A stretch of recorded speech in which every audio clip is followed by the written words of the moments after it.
ఈ నెల BRS party రజోత్సవ సభ కార్యక్రమానికి మనందరం బయలుదేరాల్సిందిగా ఈరోజు ఏదైతే సన్నాహక సమావేశం ఏర్పాటు చేసుకున్నామో ఇట్టి కార్యక్రమానికి ముఖ్య అతిథిగా ఇచ్చేసేటువంటి మన అక్క బతుకమ్మ మన కవితక్క గారికి చప్పట్లతో గట్టిగా జిల్లాలో స్వాగతం సుస్వాగతం పలుకుతున్నాం.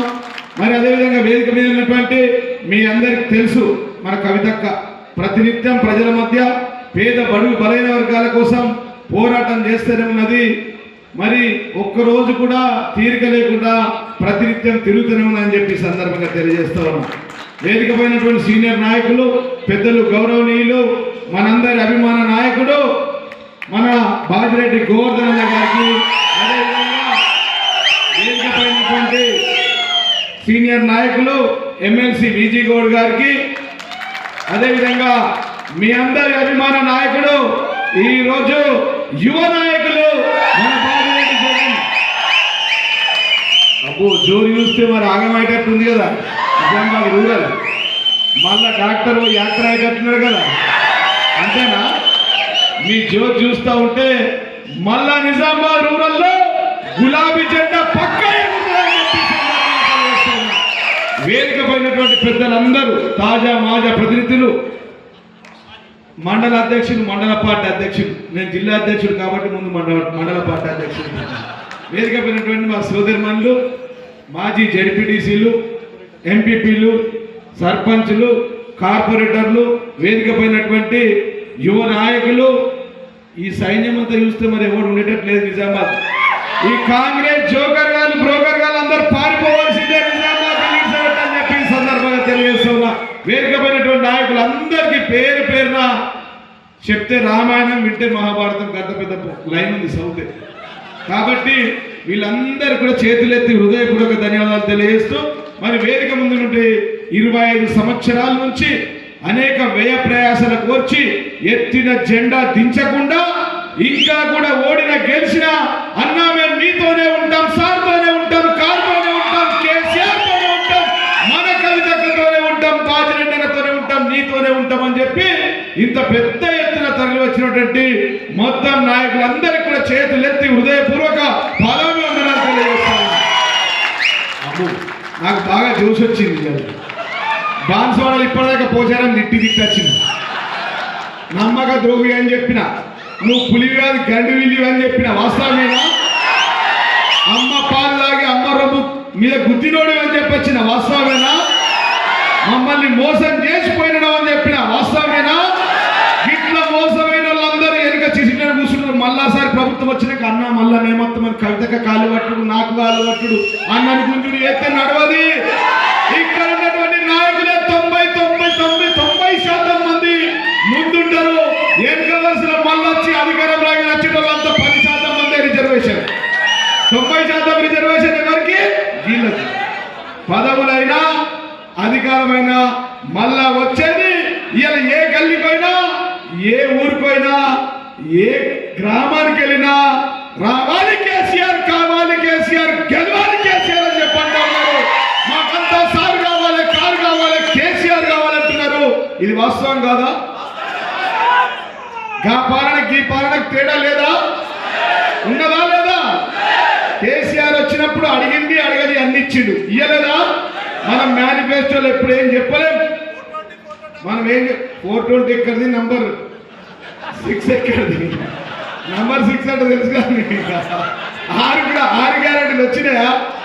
ఏదంటే ఆడలకు బస్ ఇచ్చిన ఉంటారు. మీకు దండం రండి ఆయన, బస్ ఇచ్చి మాకు బాగా చేయడానికి వచ్చింది. ఇవాళ ఒక్క గ్యారెంటీ కూడా ముందట వల్లేదు. పడ్డాయా? రైతు బంధు వచ్చిందా? రైతు రుణమాఫీ వచ్చిందా? మా ఆడోళ్లకు అక్క చెల్లెలకు తులం బంగారం వచ్చిందా? ఏ నెల తలతల మెరుతుంది అందరు కింద వాళ్ళకి. వీళ్ళ భార్యలకు వచ్చిన బంగారం కూడా మెడలు వేసుకొని వచ్చారు. వచ్చిందా? కళ్యాణ లక్ష్మి వెంబడే వచ్చిందా? ఏవి కూడా రాలేవు. అంతా డమ్మి మాటలు, లంగ మాటలు, లఫంగ మాటలు. అంతేనా? అంతేనా కాదా? ఇయ్యాల వాళ్ళు ఇచ్చిన హామీలను నెరవేర్చలేదు. కానీ ఆనాటి తెలంగాణ తొలి ముఖ్యమంత్రి, మన గొప్ప ముఖ్యమంత్రి ఆనాటి కేసీఆర్ గారు మన తీసుకొచ్చింది. మనకు రైతు బంధు మేనిఫెస్టోలో చెప్పలేడు, మిషన్ భగీరథ మనకు మేనిఫెస్టోలో చెప్పలేడు, రైతు రుణమాఫీ వరకు మేనిఫెస్టోలో చెప్పని అంశాలు అనేక అంశాలను, వందల అంశాలను ఇచ్చినటువంటి గొప్ప వ్యక్తి, దమ్మున్న తెలంగాణ తొలి ముఖ్యమంత్రి మన కేసీఆర్ గారు అని చెప్పి సందర్భంగా తెలియజేస్తుంది. అందుకోసం మళ్ళా సారే కావాలంటారు. ఏ పథకాలు వస్తలేవని అంటున్నా లేదా? మీ ఊర్లలో అంటలేరా? అంటున్నారు అందరు ఊర్లలో. మీ ఏ ఊర్లో అంటారో చేతులు ఎత్తుడి, నాకు డౌట్ వస్తుంది. అందరు అంటున్నారా? మీ ఊర్లో అంటలేరా? అన్ని ఊర్లో మొత్తం సారు కారు కేసీఆర్ ఒకటే బాధ. మొన్న అంటలేనా మూసి దగ్గర కిల్లు కొడితే బాబు నువ్వు యాడున్నవే అంటుడు. మనసారి చెప్పి నేను ఇంట్లో కూర్చున్నారు పోయి చెప్పిందా లేదా? అంటే ముందే చెప్పాడు. జగన్ చెప్పినట్టు, బ్రహ్మ గారు చెప్పినట్టు ముందే చెప్పిండు. మీరు కాంగ్రెస్ ను నమ్మి ఓకుర్రి, మిమ్మల్ని ముంచెత్తారు, మధ్యలో పడేసి ఆగం చేస్తారని చెప్పిరా లేదా? ఇక ఈ జిల్లా సంగతి మనకు కవితకు ఉన్నప్పుడు, బాజిరెడ్డి అని ఉన్నప్పుడు, నేనున్నప్పుడు రోజు కొబ్బరికాయలు కొట్టుడు, శిలాపలకాలు కొబ్బరికాయలు. సర్పంచులకు దమ్ము లేదు, ప్రజాపతులకు దమ్ము లేదు, మనకు వికిం లేదు. ఇవాళ ఒక్కటనేమన్నా వచ్చినాయా కొత్తగా?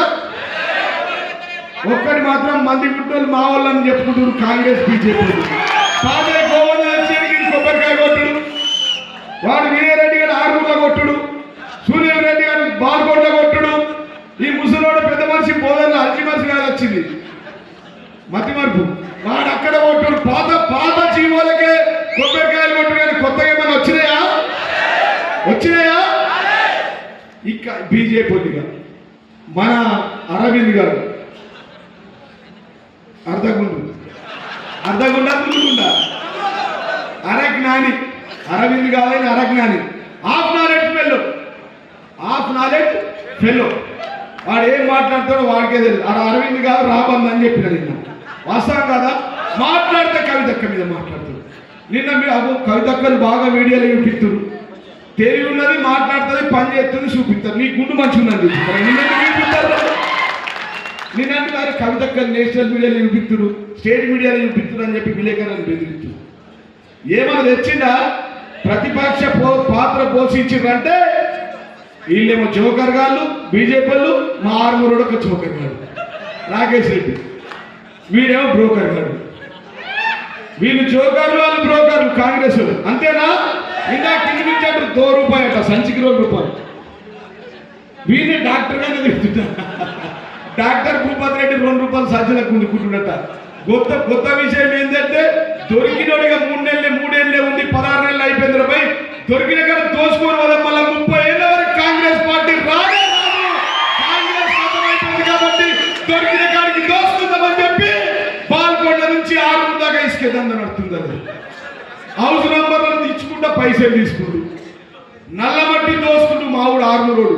వాడు చెప్పడానికి కాదు, కౌన్సిలర్ కాదు, కార్పొరేటర్ కాదు, కానీ నల్లమట్టి దగ్గర పోయి వసూలు చేస్తుంది. అర్థమైందా? ఈ బోధన ముసలైండు, నేను మంత్రి అయితే కళలలో బతుకుతుంది.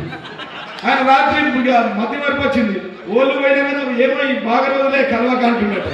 అరే అన్న నేను నిన్ననే వచ్చింది, నేను ఇప్పుడే మంత్రి కాకముందే మర్చిపోతే అని చెప్పి సుదర్శన్ లేదు, నువ్వు ఏడాది నాకు గెలవక. ఆయన కలిసి మెలిసిపోయాడు. మన ఎంత గోస బతుకైపోయింది నిజామాబాద్ అంటే. ఇక మిగతా ఈ జోకర్ కానీ బీజేపీ ఏ ప్రతిపక్ష పాత్ర పోషించినా నాయన అంటే నేను రేవంత్ రెడ్డి దగ్గర సత్తులు మొత్తం. రేవంత్ రెడ్డికి ఈ బండి సంజయ్ అంటే బీజేపీ అయినా ఆయన హోమ్ మినిస్టర్ కాదు, ఈయన హోమ్ కావాలి కాదు. ప్రతిపక్ష పాత్ర పోషించినంటే బడే బాయి సుమానల్లా, చోటే బాయి మాషాల్లా. మేమిద్దరం ఒక్కటే, కాంగ్రెస్ వాళ్ళం, బీజేపీ ఉన్నాం. మరి ఏంటంటే కేసీఆర్ చూద్దాం. కేసీఆర్ లేదు మీ బతుకు నడవదవురా. 18 నెలలు అయిపోయింది. మీరు అధికారంలోకి వచ్చి ఏమైనా పనులు వేయరా అంటే వాడు వేయడం, వీడు రూపాయి తీసుకురాడు. ఇందాక పసుపు బోడలు వచ్చి మా కవితకు పసుపు ఇచ్చిపోయారు. ఏంటంటే నేను పసుపు రైతులు. నేను అడిగిన పసుపు బోర్డు వచ్చిందంటే యాడున్నదే గంగలు ఉన్నది, వీడ నేమ్ ప్లేట్, ఢిల్లీలో ఆఫీసు. వీడు పసుపు బోర్డు వచ్చినట. నేను చెప్పే కదా మంది బాగుందంటే మేము 6 రాష్ట్రాలు మా కవితక్కతో మేము ఎమ్మెల్యేలంతా 7 6 5 ముఖ్యమంత్రులు కలిసి చివరికి ఈ దేశ ప్రధాని మోడీ గారిని కలిసి ఆ రోజు నిజామాబాద్ జిల్లాకు పసుపు బోర్డు కావాలని చెప్పి ఎక్కని గడపలేదు, తొక్కని దేవుడి దగ్గరికి పోంది లేదు. మేము అన్ని తిరిగి వచ్చి మేము పనిచేసి పెడితే తెచ్చిన ఆఫీస్ నేను తెచ్చిన అంటాడు. పసుపోడు లేకపోతే నేను రాజీనామా చేస్తాను. బాండ్ పేపర్ గురించి ఇచ్చిండా? బాండ్ పేపర్ ఎంపీగా చదివింది తక్కువ, అందుకోసం అరగనని అంటుండు. మాట్లాడితే ఇక పసుపోడు ఏంటంటే నిజామాబాద్లో నేమ్ ప్లేటు ఇక ఏందిరా నాయన అంటే విభజన చట్టంలోని హామీలను అమలు పరచురా నాయన. ఈ రాష్ట్ర ప్రభుత్వం ఒక పని చేస్తలేదు, మీరన్నా మనం తీసుకురంరా. 8 మంది ఎంపీలు 8 మంది ఎమ్మెల్యేలు చోకర్లు బ్రోకర్లు జమ అయ్యారు కదా, మీరు పోయి తీసుకురండి అంటే మేము విభజన చట్టంలోని అంశాలను అమలు పరచాం, కానీ ప్రజల మధ్య విభజన చేద్దామని చెప్పి ఇక్కడ కొట్లాటలు పంచాలు పెట్టుకుంటూ తిరుగుతున్నారు ఈ దుర్మార్గులు బీజేపీలు అని చెప్పి సందర్భంగా నేను తెలియజేస్తూ ఉన్నాను. కాంగ్రెస్ కథం అయిపోయింది, ఇక లేదు. ఉన్నదా? అరే ఇప్పటిదాకా పోయినాం కదా, మేము బాన్సోడ పోయినాం, ఆడ తిట్టొచ్చినాం ఆయనని. అక్కడి నుంచి ఫోన్లు వస్తున్నాయి కవితక్కకు, మళ్ళా మేము జాయిన్ అవుతామని చెప్పి. ఎవడైతే కాంగ్రెస్లో పోయిండో జాయిన్ చేసుకుందాం అలానే గట్టిగా చెప్తుంది. మరి వాళ్ళు వెనుక పెంచిందే ఉండాలి, ఎవడొచ్చిన 90% ముందర పెంచి మనమే, అంతేనా? ఎంత ఘోరమైన మాటలు అంటే అంత ఘోరమైన మాటలు. వాళ్ళు పని చేసేది లేదు. ఇక్కడ 3 ఏళ్ళు ఉన్నది, ఇంకా 18 నెలలు అయిపోయిందిగా, ఇంకా 3 ఏళ్ళు ఉన్నది.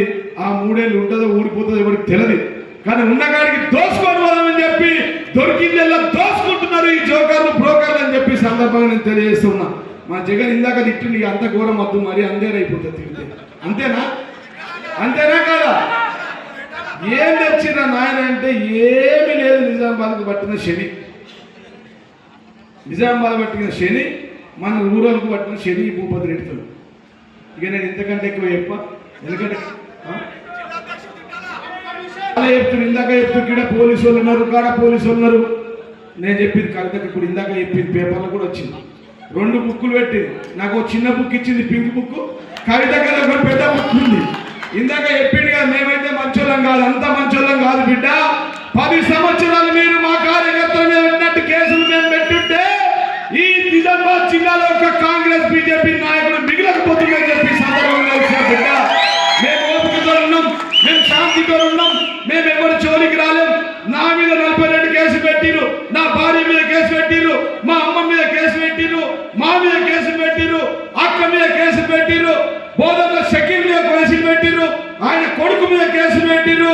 ఇక్కడున్న కాంగ్రెస్ ఇక్కడున్న పిఆర్ఎస్ నాయకుల మీద చాలా మీద మా కార్యకర్తల మీద కేసులు పెడుతున్నారు. ఒళ్ళు దగ్గర పెట్టుకొని బిడ్డ, ప్రతి గ్రామానికి ఒక పింక్ బుక్ ఇస్తాం. ఇయ్యాల ప్రతి ఒక్కరి లెక్క రాయండి.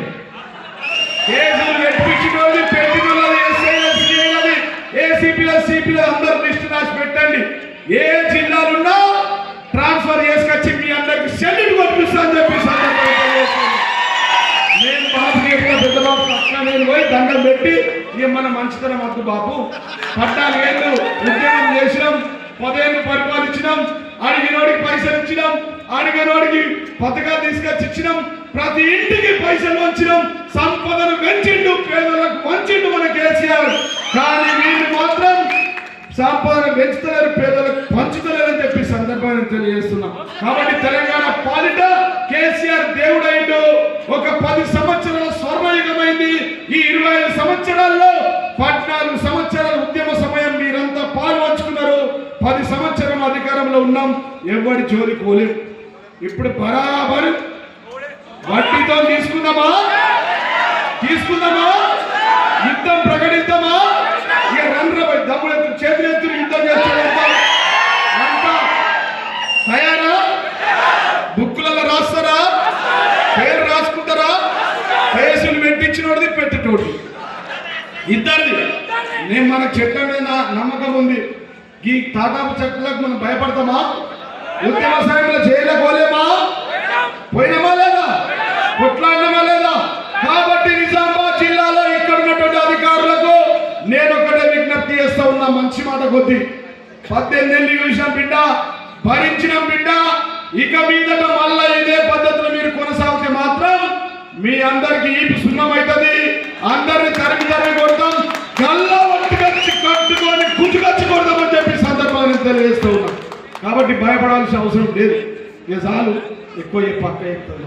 ఏప్రిల్ 27 తారీఖు తర్వాత ప్రతి గ్రామం నుంచి వేలాది మంది తరలి వెళ్ళి మన బాస్ కేసీఆర్ మాటలు వినొచ్చి 3 ఫేసుల కరెంటు తీసుకొని వచ్చి మళ్ళా తలుగుదాం ఇక. ఓకేనా?